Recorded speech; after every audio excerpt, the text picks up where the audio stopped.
Today we're going to be going over some super strong performing men's designer fragrances.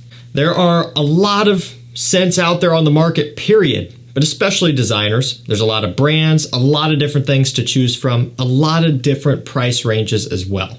Generally speaking, when it comes to finding products that perform really well, you often find yourself up in a higher price bracket. That's not true 100% of the time, meaning there are some scents out there that might be 20, 30 bucks that perform really good, but they are fewer and far between. Generally, when you look at the overall scope of things, scents in the upper end of the price range there are going to typically have better chances of being stronger performing.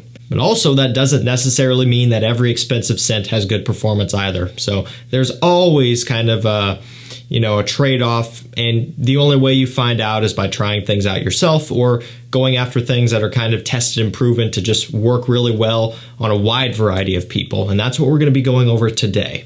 So in this video, we're going over designer scents, okay? So we're trying to keep the pricing somewhat manageable. We're not getting into niche. That's a whole different ballgame, and prices can get crazier there. That being said, there are a few select designer choices in here that are a bit higher end than others, and so those aren't going to be for everybody. However, some people might have a little bit more money laying around going into the holiday season. If you want to treat yourself, we got some of those. But for the most part, we're going to try to keep this pretty obtainable for as many people as possible. If you're prioritizing performance and putting that first, check out any of these in this video. I'll link them all down below to discounters, but let's just get it started. First up, we have Yoda Parfum, a nice, easy, simple, and safe choice right here. It's got apple, sage, amberwood, lavender. It's very aromatic, blue, citrusy, and mostly fruity and sweet. So this is the perfect example of a combination between fresh and sweet. Sweet coming from like the apple, the amberwood, and a little bit of tonka. Fresh coming from the aromatics and almost like this aldehydic type of airy, light smell also. And generally, when you are talking about scents like this, you appeal to a wide variety of people because you're combining the best of both worlds. And also because it has that sweetness in the base that really gives a substantial boost to the longevity of this scent. So you'll see a lot of guys claiming, 10, 11, 12 plus hours, and I'm one of them. I get in that range every single time I wear it. Sometimes you might get a bit more, sometimes you might get a bit less. When we're talking performance that good, a variance of a couple hours isn't a big deal. You're still getting 10 hours out of it. Sometimes you might get 12. Whereas if it was a lesser performing scent, 5 hours turning into 3, that's a more significant difference there. So I would say for the price of around $100, this one does provide a lot of performance, a lot of usability, and great mass appeal. Again, it's a simple and easy choice, but it is worth mentioning. Okay, so this next one here is a designer, but it is a little bit more premium and expensive. You're looking kind of into the low 200s for this one. So it's pricey for sure, double the price of what we just talked about, maybe a little bit more than double. However, again, if you got some extra spending money laying around and you do want to kind of up your game a little bit, and you want to make sure that for the money you are also being rewarded with equally as good performance, then I would check out something like Mystery Tobacco by Carolina Herrera. So, besides the obvious there, you get a pretty heavy dose of patchouli and some other woods going on as well. I've always kind of described this one as a mixture between Mancera Red Tobacco and PDM Carlisle. Almost bridges the gap between those two. Red Tobacco is, for a lot of people, almost a bit too much, a bit too overbearing, a bit too powerful. It's also going to be the most affordable, so it's kind of almost backwards in a way. The barrier to entry is lower in terms of the price, but it's significantly more daring than something compared to this or PDM Carlisle. Going to the other end there, PDM Carlisle, it's going to be more expensive than this even, but it's smoother, it's richer, it's creamier than something like Red Tobacco. This kind of meets somewhere in the middle.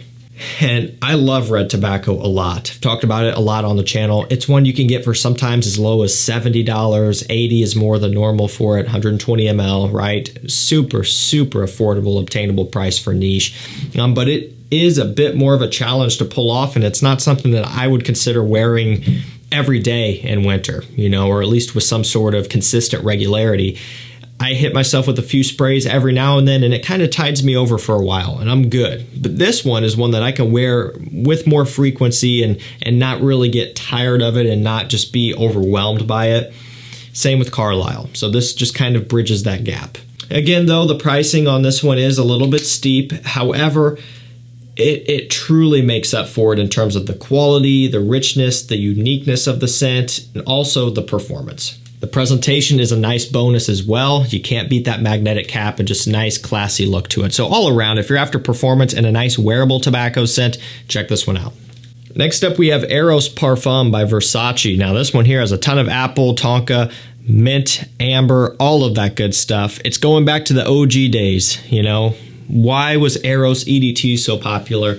Probably mainly because it got compliments, right? I think we can all agree. But then you have to kind of unpack a little bit more. Well, why did it get so many compliments? Well, because nobody had a choice whether they wanted to smell it or not. If you were wearing Eros, everybody around you would know that you were wearing Eros because it was so strong back in its prime that you couldn't get away from it. Even if you weren't completely abusing it and overspraying it, just a few sprays was enough to get you noticed everywhere you went. So when people didn't have a choice but to smell what you were wearing, the odds of you getting compliments goes through the roof. It's simply a numbers game. That's what getting compliments kind of comes down to, of course, with some other key components as well, being approachable and typically kind of being on talking terms with these people to where they feel comfortable approaching you, and that's a whole other topic, but you guys get the idea here. Over the years, Eros EDT has kind of become a shell of its former self. It's been reformulated and tweaked and twisted around a little bit. Not as strong as it once was. But we've come full circle. They released a Parfum and we're kind of back to where it was initially. Strong, heavy, powerful. You can't escape it. Also, with the Parfum, I find it to be a little bit more refined. I think it's all around a better scent, more well-rounded. I would take the Parfum over the original any day. And if you were to only want to grab one or two Eros scents, I would tell you this. Go for the Parfum first and then go for Flame second. Don't bother with the EDT, don't bother with the EDP. Parfum and Flame and you're good. And between those two, I'm still going Parfum, but Flame is also really nice. And between the two, the Parfum does have better performance. So if that is your deciding factor, then the Parfum it is. Next up, we have Gucci Intense Oud. So another one that's, you know, kind of obvious just based off of the name, what it's focusing on, oud. But you also get some incense and some leather in here as well. Fantastic. Have you smelled Nascimato Black Afgano before? Maybe you have, or if not, you've definitely heard of it. That was one that got a pretty considerable amount of buzz or talk or even hype, you could say, at one point. Nowhere to the level of a Ventus or Elysium or some of those other niche scents, but surprisingly enough, it really kind of caught on. And Nascimato isn't a huge niche brand, and the scent itself isn't like super mass-pleasing, so got to give credit where credit's due. I'm glad that that one got recognition because it is amazing. Couple problems with that one, not necessarily like problems, but just maybe things that would act as a detriment depending on who you are. One of which being it's going to be a bit harder to pull off. It's very smoky, a lot more incensey and oudy than this. Also, the price per milliliter on that one is significantly higher than this. Now, this Gucci is not cheap by any means, but Nascimato Black Afgano is only offered in 30 ml. Same with all Nascimatos, 30 ml. It isn't straight though, but you're looking at $120-ish on discounters for 30. This is 90 ml for maybe 150 or so. So you can see there's a massive difference in the price per milliliter, making the Nascimato more expensive considerably. Ultimately, I think the Gucci is simply just a designer version of that DNA, if you wanted to put it simply. But it does have amazing performance. It's a lot easier to wear. This smells great. If you have a chance to pick this one up, I would recommend grabbing some. It's nice presentation as well. If you want something a bit different, I would check it out. Next up, we have Invictus Victory Elixir by Paco Rabanne. This is their newest one here, and they are not slowing down with the Invictus flankers. Olibanum, vanilla, and amber. Truth be told, I like this one a good amount. Is it one of my favorite designer fragrances ever? No, and it'll never get there. That being said, compared to some of the other newer releases that we've been getting within the past year, past couple years. This one might rank higher than some of those. It's not at the bottom where I hate it. It's not at the top where I absolutely love it either. It's kind of in the middle, and I think that's a respectable position considering this is an Invictus flanker. And again, I like Invictus in terms of just more so a respect for what it's done. Invictus Aqua I love. The original is one that I just don't find myself wearing. However, I do enjoy how it smells and I respect it. But ultimately at this point, I don't get crazy excited about Invictus flankers. That being said, this was a flanker done right. It does have great performance, and it's the type of thing that you can wear and people are simply just going to fall in love with. It's that simple. And with that performance adding on top of that, it makes it super easy. This next one here is absolutely no surprise at all, and I think this would be at the top of everybody's list. This video here is not, put in numerical order, so like we're not going like, oh, this is the strongest compared to this. They're just all in here because they're all really strong. But if you were to rank them, 10 being the least performing and 1 being the most, for a lot of people, this would probably make it at number 1, or at least very close. It's Saage Elixir. I mean, this one came into the community with a vengeance, and it did not take long at all for this one to shoot to the top of the charts. It's expensive, and we know this at this point. They finally offer it in a 100 milliliter, which, you're looking at over 200 at retail. Price per mil is significantly better with the 100 mil. So if you think you're going to wear it a lot, go that way. It's a lot of money up front, and these designer fragrances are just not getting any cheaper these days. Unfortunately, just how it is.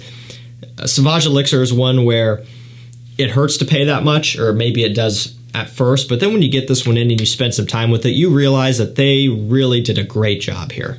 A ton of notes, including nutmeg, cinnamon, sandalwood. There are a licorice as well, and I think even maybe 1 or 2 other warmer, spicier notes that I'm missing. So in a nutshell, this is warm, spicy. It's the only way you need to describe it. You're not getting a ton of ambroxan. You're not getting a ton of sharp black pepper and lavender. Your nose isn't getting assaulted with just kind of that metallic, peppery brightness that Saage is known for. Quite the opposite, in the sense that instead of being sharp and spicy, it's warmer and spicy with the sandalwood creamy base. It's a lot more masculine, more refined.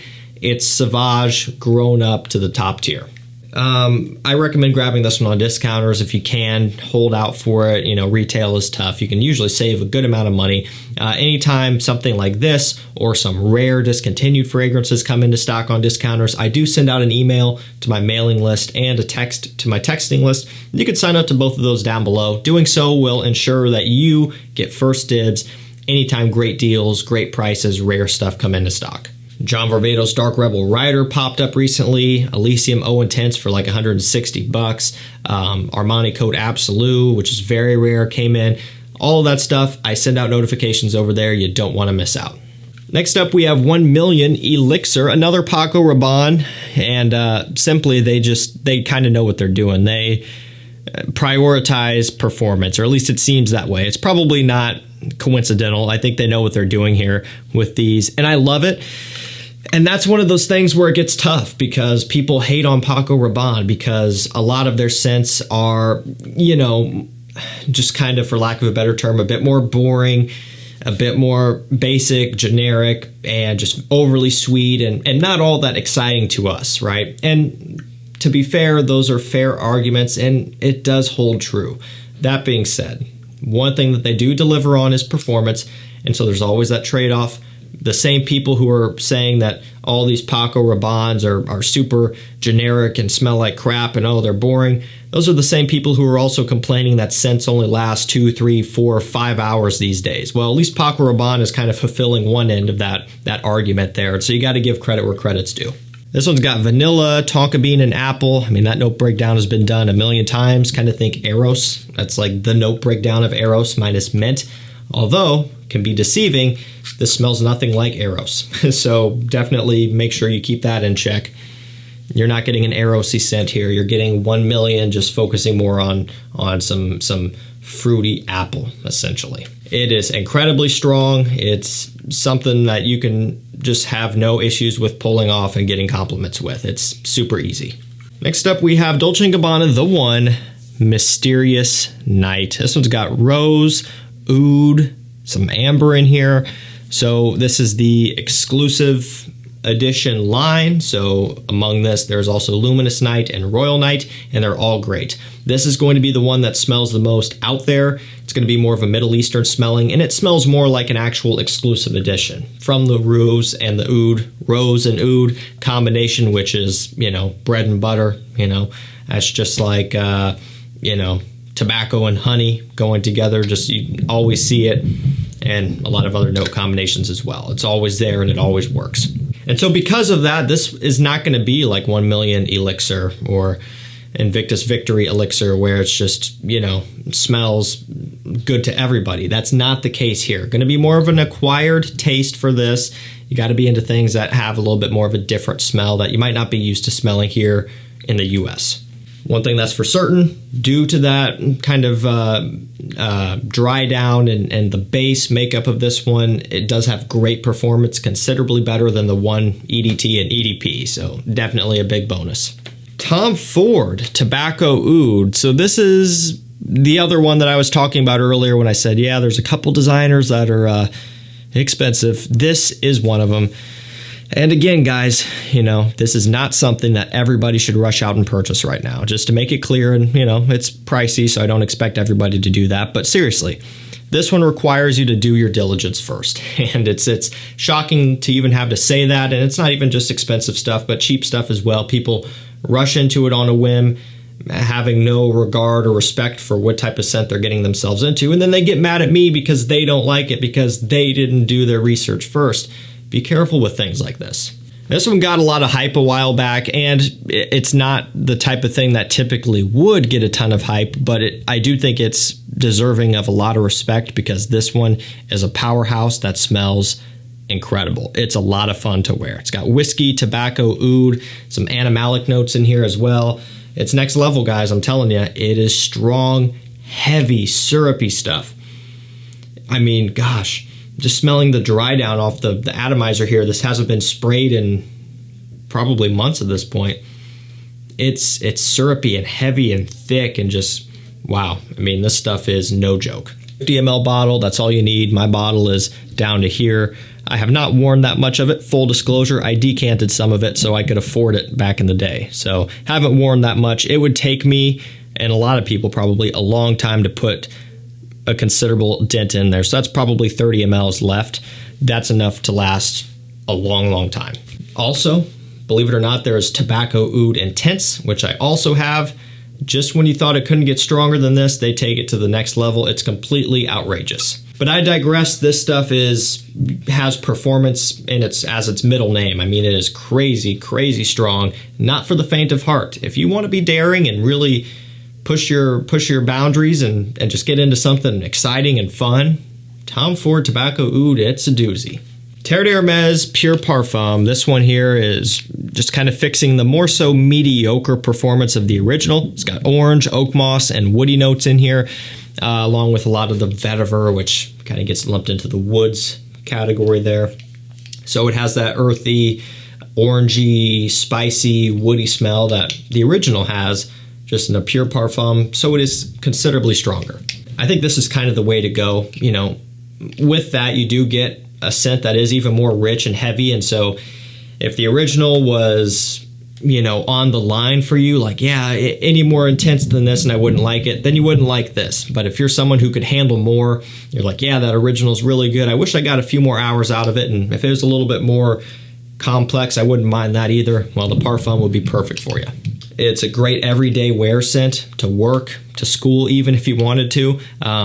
Perfect signature scent if you work, you know, an office job or any job, construction, whatever. It doesn't matter. Just a day-to-day job where you want to smell clean and elegant and masculine. Go for this. Last up for this video, Dior Homme Parfum. Had to be in here, put it at the end because it's, well, another obvious one that almost could go without saying, but also I still feel like I should throw it in anyway.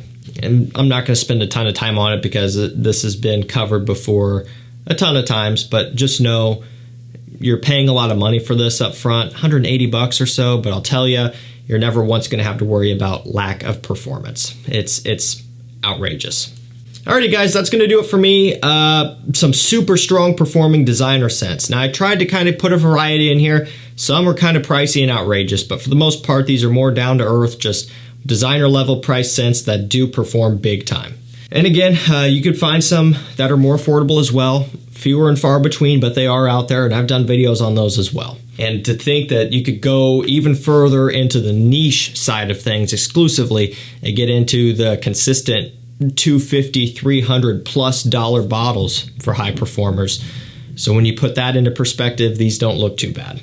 I'll link them down below. And again, anything rare, discontinued, and hard to find, I will be notifying you guys on my mailing list and texting list down below. Make sure you sign up. I promise you won't regret it. Thank you so much for watching. Stay safe, stay healthy. We'll see you tomorrow with another one. Take care.